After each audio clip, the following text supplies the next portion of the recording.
Hello there, my name's Lauren. I'm the maker behind Vintage Knitting Party. I like to knit, crochet and sew from a mixture of vintage and modern patterns, and often try to incorporate sustainability into my craft wherever I can. Thank you for joining me for another podcast episode. This one is about everything that I have been making and working on in November 2025, and I'm so excited to share everything with you. I can't believe it's almost the end of the year and I'm doing my Christmas shopping and we're thinking about New Year's and all of these sorts of things. I actually feel kind of excited for Christmas this year, so that's lovely. I'm wearing something that I finished. Let's go back and give you a little view. This is the Anthea Blouse by Anna Allen Clothing, I think the pattern designer company name is. I showed you a lot of details about this right at the end of my last podcast episode because the only thing I had left to do was the buttonholes, which I did by hand.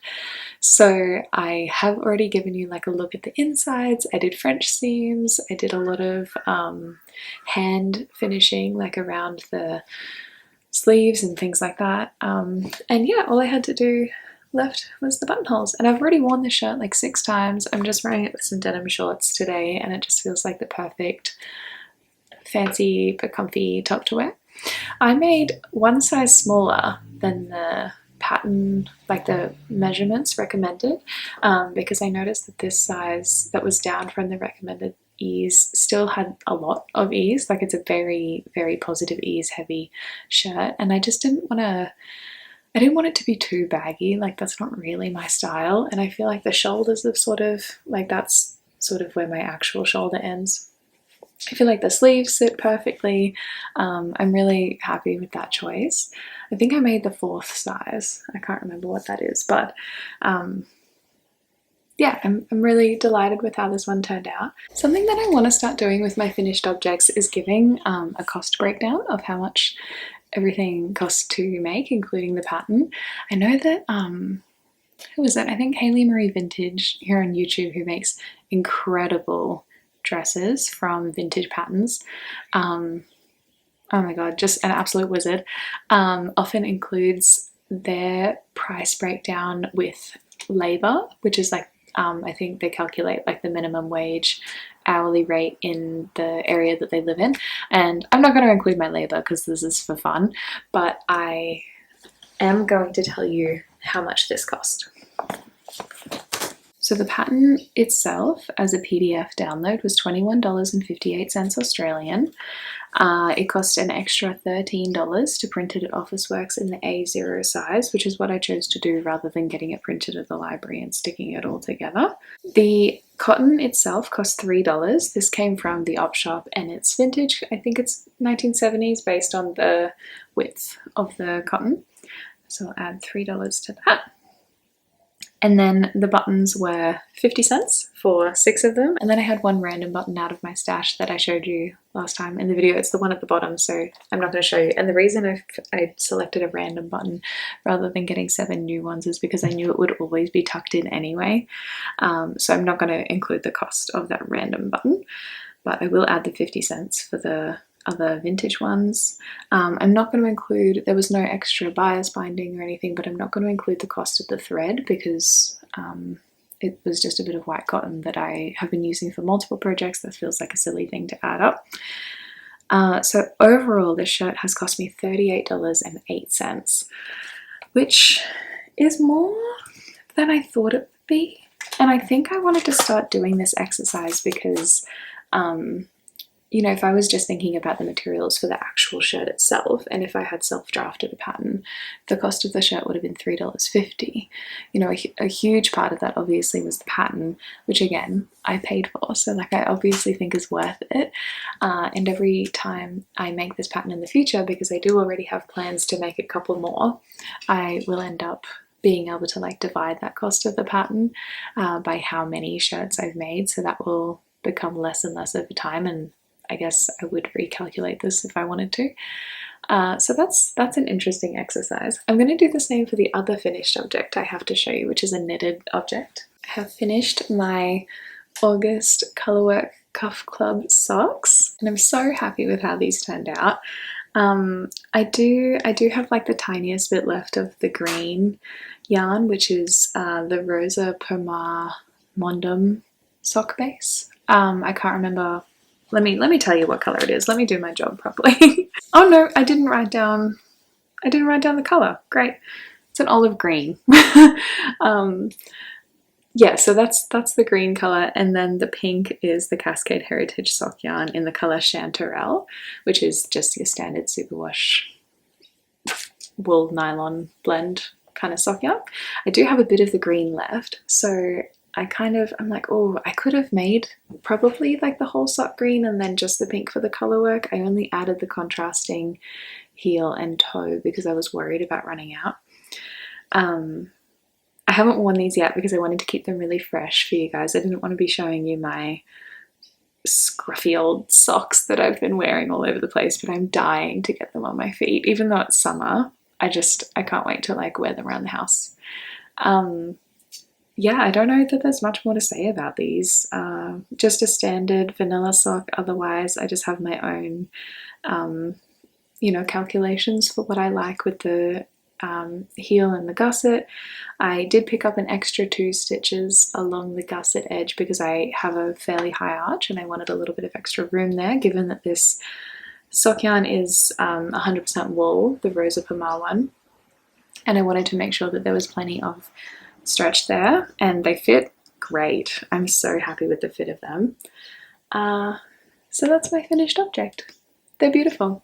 This one is going to be expensive. Let me add this one up for you. So the yarn, I'm not going to include the Chanterelle because I have used the tiniest portion of it. I still have almost 100 grams left. I maybe used like 20 grams total. It's massive. It's going to take me forever to get through that skein of yarn. So I'm not going to include that. I'm only going to include the cost of the green, but I also know that I use this green in some other projects too. So I just kind of feel like it'll all come out in the wash and like that'll be fine. So for a ball of this Rosa Pomar Mondium sock yarn, I bought it from the little yarn store in Toowong in Brisbane, and I paid $24.50 for that. And then oh my gosh, I feel so ashamed saying this. So this is it's a vanilla sock otherwise, but this is the color work from the August chart from the Colorwork Cuff Club by Summerlee Design Co., which is like, I'm sure you all know this, but it was something that was released as a pattern that you pay a bit more for than you would just one pair of socks, but then every month you would get an installment of a different colorwork chart to be able to put on the cuff of your socks, which I thought was a great idea. I was like, amazing, I'll do that. And then this is the first chart that I've actually used. You can't buy the charts separately to my knowledge, so I'm not going to break this down by 12 because that would be unreasonable. I can't buy just one of them, so I have to include the full price, and I've only made one of them. So the full price of this colorwork chart is $24.33, which means that the total cost for this pair of socks is $48.83 Australian. I just think, like, I'm usually pretty thrifty in a lot of ways with my, yarn and fabric buying. I buy a lot of patterns from the op shop. I make up a lot of my own patterns. I have a lot of vintage patterns. This is probably the most expensive pair of socks I've ever made. I actually can't believe how much these cost. So I'm definitely going to have to use some of those other colorwork charts to be able to bring down that cost in future projects. But anyway, I love them. It's just an interesting exercise. I just thought it would be fun. I also thought it would be a bit fun to show you a past knitting project. So when I spoke about those socks last month, I kind of mentioned, I was like, I've used this yarn before, like I don't have a whole ball. I've used it in like a stripe in a scrappy sweater, and I couldn't think of what else I had used it for. I was like, I know that I've used it elsewhere because like there's no way that a whole, like just one stripe would take up that much yarn. And then I was cleaning out my son's dresser and I found these. Look at them. These are the socks that he wore when he was a newborn, when we brought him home from the hospital. And they're so teeny. Look at these. Oh my god, I feel like the colour's not quite looking right, but look how stupid and little they are. Anyway, so he wore these like every day for a few months. He definitely, his cost per wear would have been low. And yeah, they're just so cute. So I'm chuffed that now we have matching socks, even though he's obviously like long outgrown these, and I'm just going to keep them forever. One of our friends sent my husband a reel on Instagram that was like, hang your old baby shoe as like an ornament on your Christmas tree. And I think I'm going to hang this on my Christmas tree. It's so cute. Oh, I love them so much. This was a free pattern on Ravelry. I think it's called like the Tiny Toes baby sock or something, and it's just 2x2 rib all around, and then you just change to like 2x2 rib on the top.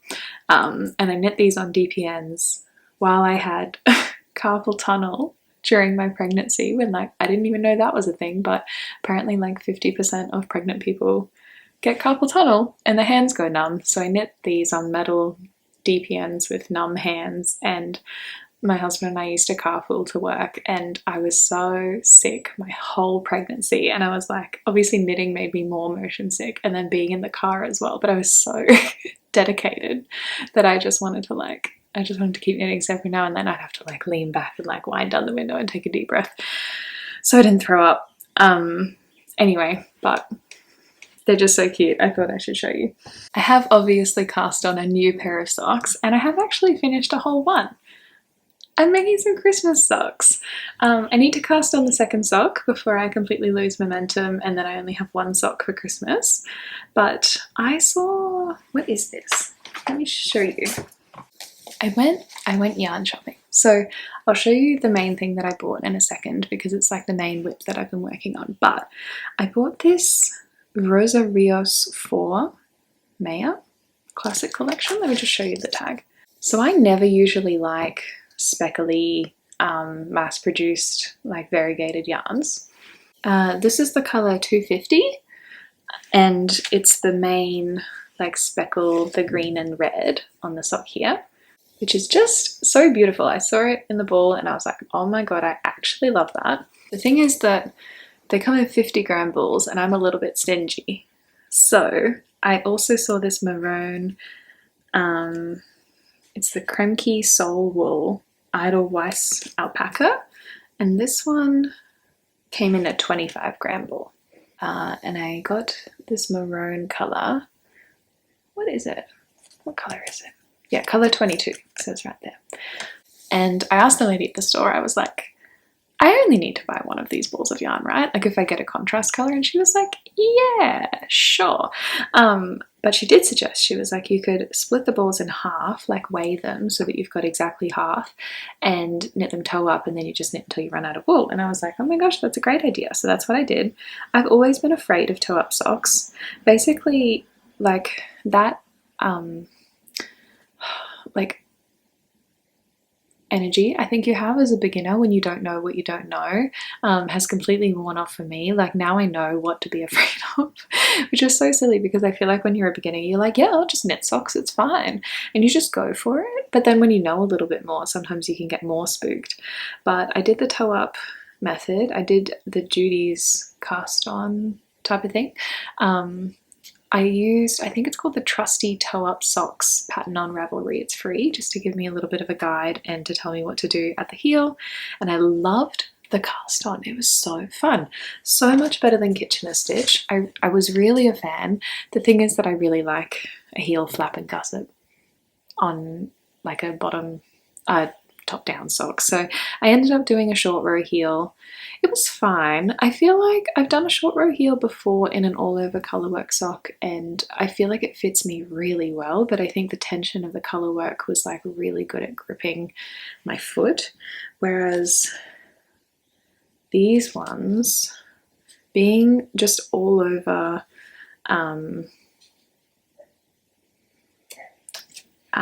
just stockinette stitch, like it doesn't, it's much more stretchy, and the heel, yarn has alpaca in it, which is really soft, so it kind of slips down my foot a little bit, even though it's long enough. I don't think I could have knitted any longer. So I don't know, but they're only for wearing around the house anyway. And you might have noticed, because they're only for wearing around the house, I did the cuff a little bit differently. So I did a twisted rib 1x1 cuff, and then I did a picot bind off. Look how cute this is. It's delightful, so special. I'm noticing that the lighting is like not great when I take things right up to the camera, just because I've got two windows beside me, so there's no like light coming from behind the camera. So I'll take some b-roll instead. But this picot bind off was so fun. I would definitely encourage you to give it a try. They make them feel like elf socks.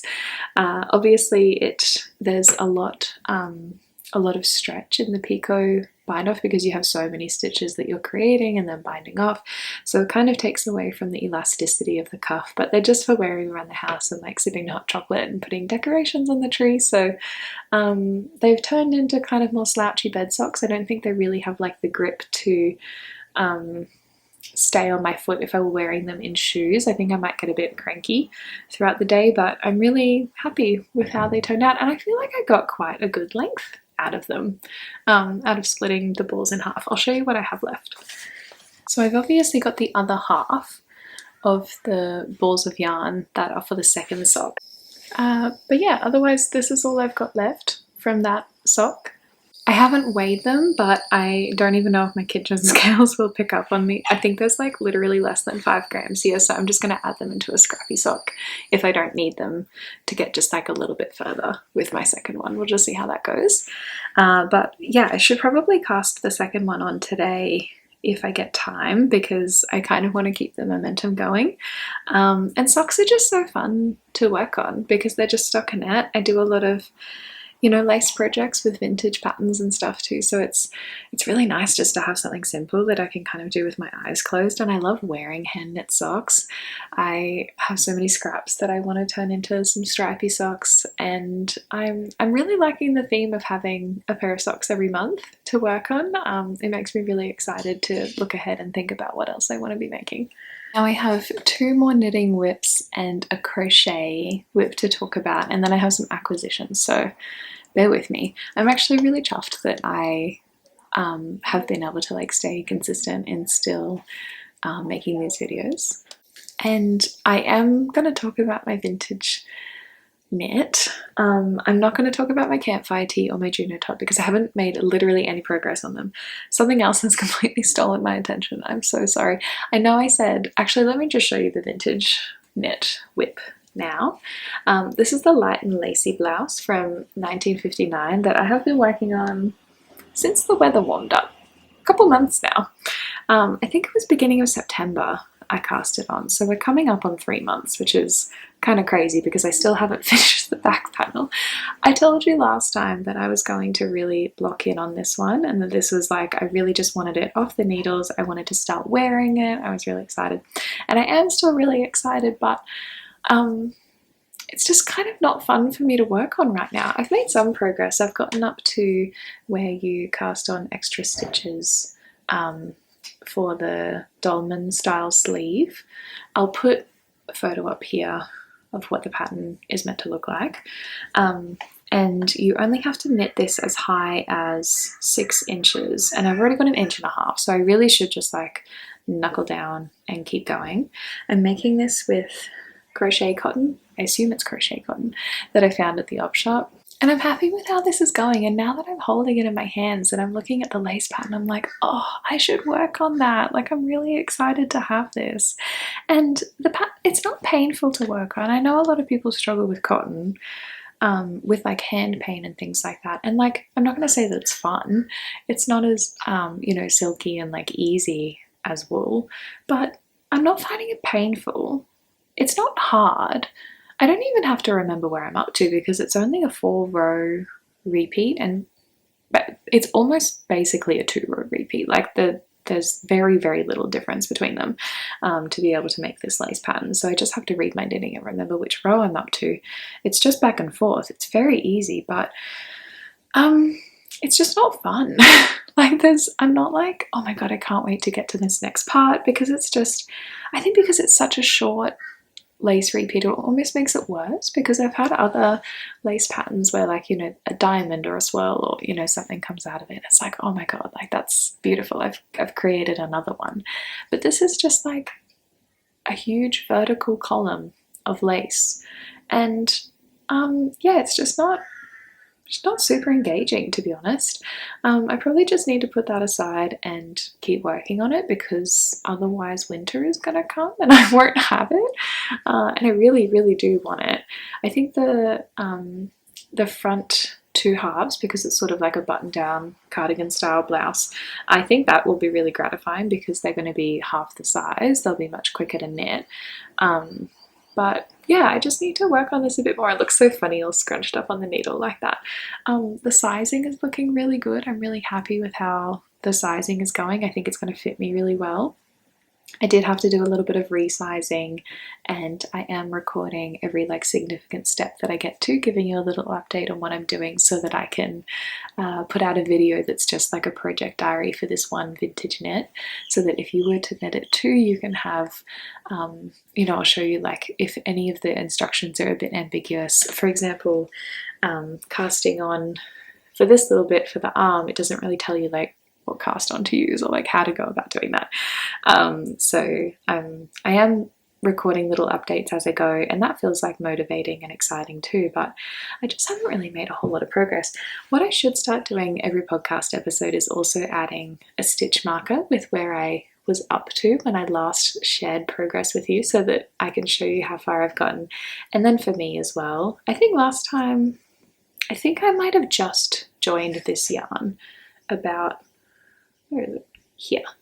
So I've knit a couple inches, but it's just slow going, and I think it's just one of those things where like I'm so excited to have the finished project, but maybe the process of this one isn't really exciting me that much. But I just need to keep going on it. I just need to suck it up. The other reason that I haven't been doing much on it is because I cast on something else. I'm so sorry. I completely fibbed when I said I was going to be looking in on that. So let me show you this tangled mess. I'm probably going to have to include quite a bit of B-roll to give you a proper tour of this, because it's just so all over the place. But this is the Kuutar top by Sari Nodlin. I have no idea if I'm pronouncing that correctly. On both sides, front and back, as you can see, it has a beautiful lace pattern, and it's one of those tops that sort of sit like fairly high up on the neck, and you do I-cord straps, and then it's stockinette for the rest of the top.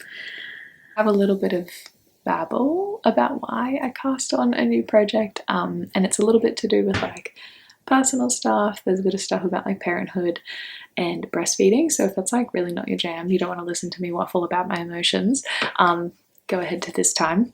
But so I was having a pretty hard time. We've weaned my son now, which has gone so much smoother than I thought it would in so many ways. It's been great. I never thought it would happen.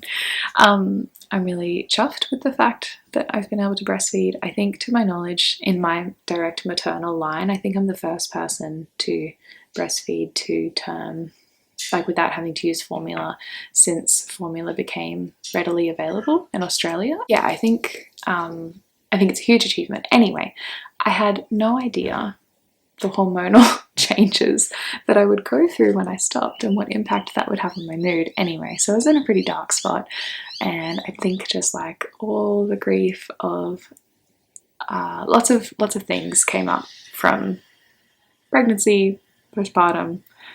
Lots of changes have happened in my life in this whole chapter, so I was feeling pretty emotional. Anyway, so one morning my husband was leaving for work, and he was like, "You should just go to the yarn bowl today. Go buy some yarn, it'll be great." And I was like, "Ugh, I don't, no."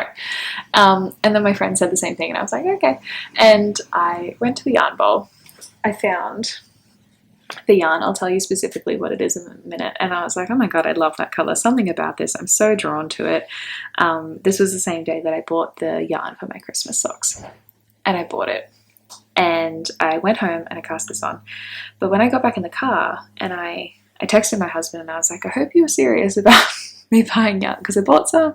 This is what it looks like, and I'm gonna make myself like a congratulations on finishing breastfeeding top. and like I just burst into tears. Like I feel emotional thinking about it now, and I think I just like needed that reframe, like we all do sometimes, like when you go through something really difficult emotionally, to be able to like turn that into something shiny and beautiful, and to say like, oh, I'm actually really grateful that like I had this chapter. I didn't feel sad about it ending necessarily. I've had a lot of mastitis and like pain. It's been a whole journey, but I think I just, yeah, just like the hormones just got me. Everyone warns you about when you first have the baby and your hormones are going to take a hit. No one warns you about what happens when the milk goes away again. So I'm through that now. I'm feeling like myself again, but I think I'm not saying that like you should buy yarn to make yourself feel better. Like I think we all overconsume a bit too much, but I think just like the power of, because every time I work on this, I think about this time, and I think about like everything that I'm so grateful to my body for, and to myself, and like strength and resilience, and I'm really, really proud of myself. And I'm not saying that like doing one thing or the other is better. This is not a commentary on feeding your child whatsoever. I don't care about that, but it's just, I don't know, I think sometimes like we need to give ourselves a little bit more grace and compassion. Anyway, that's my emotional backstory. Let me show you the yarn. So my camera battery died. I'm so sorry, but I've had to charge it and come back. So if it looks like the framing is a little bit different, then that would be why. But yes, this is the yarn. I locked eyes with it across the room and I was like, oh my god, that's the perfect color. I'm really like, I just think the chartreuse color is going to look really cute on me. I'm really excited. This is the shade 455 and I'm having trouble finding it online. I found a similar one that I think is called Pickle, but it's got a different number. I think it might be 458 or 459. And yeah, this doesn't have a name on it. So I'm not sure if it's just a colour that they've had in stock for a while but Rowan has stopped making. Yeah, I'm really not sure what's going on there, but it's hard to describe. In some lights, like when I've got my warm lighting on at night, it just looks like a straight up yellow mustard, but then in this light obviously it looks very green. I think it looks very pickly, but the actual pickle colour, yeah, doesn't look quite as yellow. So I don't know, yeah, it's like a very chartreuse, like very greeny mustard sort of tone. Yeah, very hard to describe, but I'm really enjoying knitting with it. The Kuutar top is very interesting. The lace is very engaging. It took me a little bit to get my head around knitting on a chart again, but that's fine. It's got a beautiful like I-cord edging that is really neat, and then you continue under the armholes, but some of the instructions for under the arm weren't super clear, and I'm not super duper happy with how it looks. I think it's fine. Let me try and show you a bit more of like a close-up. I think it's okay, but you can see that there's a little bit of gapping where maybe I didn't pull the stitches tight enough when I was doing my I-cord cast on. I don't know, it's fine. It's going to be under the arm. I'm not going to go back and fix it. I am pretty happy with how my tension is working out. I just noticed there's some dirt on this. Great. I'm happy with how my tension is working out. I don't feel like you can really, I don't know, I feel like a camera reveals everything, so maybe we'll see it, but I don't feel like you can really see where I've changed to work in the round or where I've changed to use the bigger needle. Yeah, pretty happy with how all of that is going. I'm just knitting in stockinette now and doing the occasional increase, and then I'll do, I think it's a folded hem at the bottom, and then I'm going to come back and fix up my, I've obviously just got the tops on some waste yarn. You do a provisional cast on and then I think tidy this up with like an I-cord edge at the top. So yeah, I'm really excited about that. I don't think it'll be long and it'll be done. I think my goals for next podcast will be to have this one finished.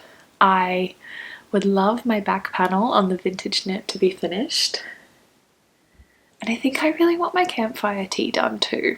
Mostly just because I want to wear it, because there's been so many times, like I have a few like black and white striped t-shirts from the op shop in my wardrobe and they're all getting a bit baggy and saggy, and I just feel like this is what I'm talking about if you didn't watch my last podcast episode. I think it's by Idaho Knits.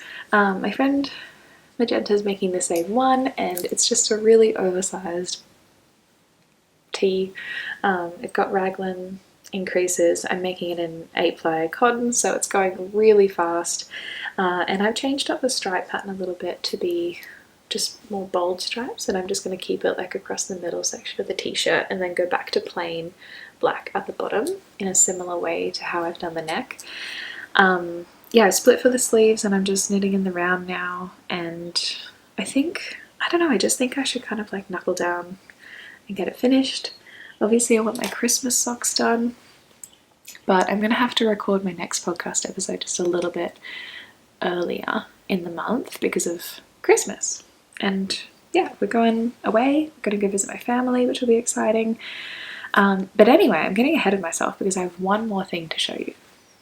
I've been making more granny squares. These are for my scrappy, let me actually show you one, my scrappy granny square blanket that I'm working on. I'm going to make it big enough to fit a queen-sized bed, which is 300 squares. So I'll just show you some b-roll with what these look like. But with these, I've knit 20. Sorry, I've crocheted 20 this month, which is huge because I didn't do any last month.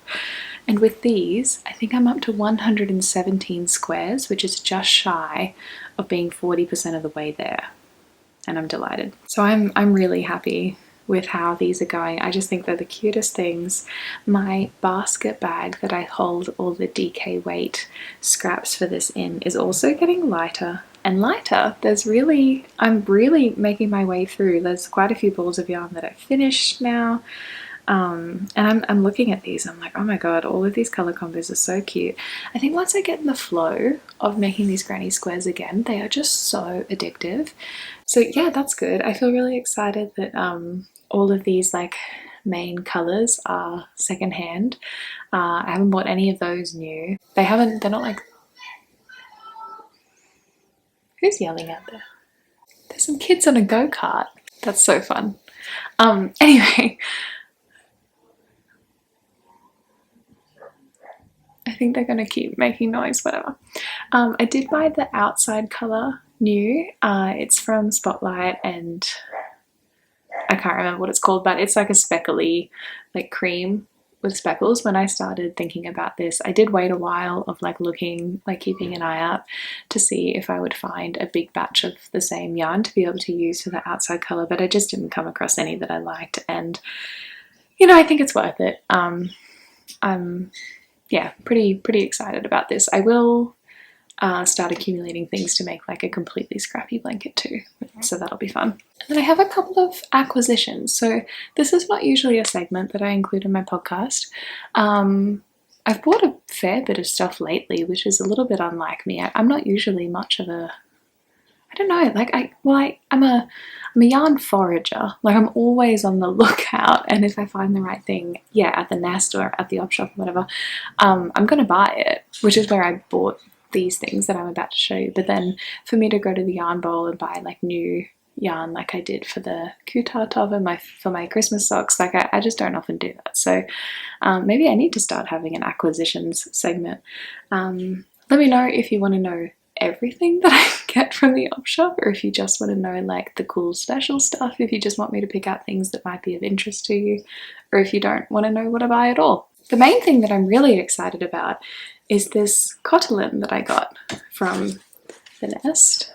The Nest is like a secondhand haberdashery place on the north side of Brisbane. They take donations and then they only sell secondhand yarn and fabric. And this is a little bit dusty and it's got some flecks from my other yarn on it, but I got it for $5. There was a second one, but the second one had like some marks on it and I don't need that much. There's so much here. It feels like a light fingering kind of weight. I could double check this, but it says plus or minus 5%. It's 3,200 meters or 500 grams, and it's 60% cotton and 40% linen. And you can definitely see like the linen-y, flaxy fibers. It feels very rustic. It's made in Norway. And I have no idea when this is from. I haven't really had much luck Google image searching it. It's just like an ecru plain color. It's got instructions for washing on it, which is great. And I love this natural color. I think I'm going to make quite a few summer tops out of it. I could hold it double and make like a t-shirt kind of thing. Could do some more like vintage knitting with other like cotton projects that I have. I think there's a few things that I'll make out of this, so I'm pretty stoked. I think $5 is pretty good for, I think I'm going to get at least 3 garments out of this. Wait, what is it, 500 grams? I'm going to get, yeah, heaps out of this. So yeah, very excited about that. That'll be an interesting cost per project exercise. And then the other 2 things that I got that same day, sorry, there's a fly buzzing around, which is like driving me a bit crazy. But the other 2 things I got that same day are 2 50-gram skeins of sock yarn. I'll show you the colors. I did keep the ball bands, but they're like deep inside the cake. So I'm not going to take them out. They're a bit scruffy looking because I keep my sock yarn in a basket out here in the living room, and my little guy loves to like take it all out and play with it, which is like a self-perpetuating entertainment exercise, because then he also loves when I get the ball winder out. He's very entertained by that, and then he unwinds it again, then I wind it back up again. So all my sock yarn always looks a bit crazy. It's like mostly wound, but not. And these are both, they're not like fun vintage, they're not, because they have nylon in them, so they're not like ancient, but they're like 90s, 2000s maybe. Apparently that's vintage now. And they're just like really interesting colors. They both have like a really cool tone in them. And since my Christmas socks, and seeing that like I can make a whole pair of socks out of 50 grams if I have a contrast, I'm really excited to make something with these. Yeah, so those are my acquisitions. If you are interested in seeing what I pick up more secondhand, then I would love to share that with you. Sorry, I forgot to say, I can't remember whether it's $1 or $2 per smaller skein. Yeah, they would have been like $1 or $2. They have been very inexpensive. And they both still have the labels on them saying that they're sock yarns, so that's exciting. But yeah, if you're interested in me sharing more about what I buy, let me know.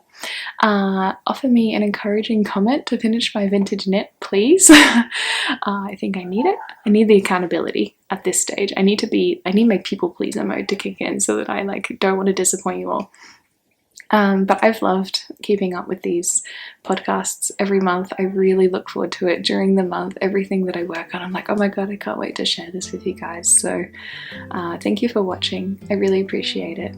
And I will see you at the end of the year. Crazy to me. Thank you guys. Bye.